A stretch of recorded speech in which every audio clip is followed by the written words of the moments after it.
लोकशाहीच्या या उत्सवामध्ये सर्व मतदारांनी सामील व्हावं, सहभागी व्हावं, आज आवर्जून मतदान करावं हीच माझी आग्रहाची विनंती राहणार आहे.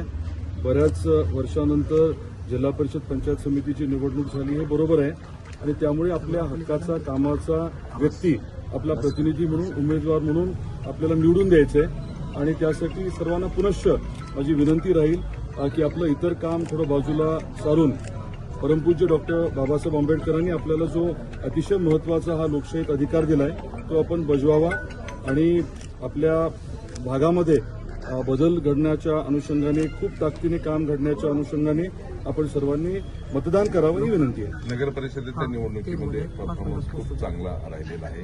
जिल्हा परिषदकडून काय जनतेकडनं अपेक्षा हीच आहे की जे लोक त्यांचं काम करतात, जे त्यांना प्रामाणिकपणे वेळ देतात, त्यांच्या पाठीमागे जनता खंबीरपणे उभी आहे. नगर परिषदेच्या निवडणुकीमध्ये ते दाखवले आणि आताच्या जिल्हा परिषद पंचायत समितीच्या निवडणुकीत देखील अतिशय ठामपणे आपल्या धाराशिव जिल्ह्यातील जनता हे परत एकदा दाखवून देणार आहे.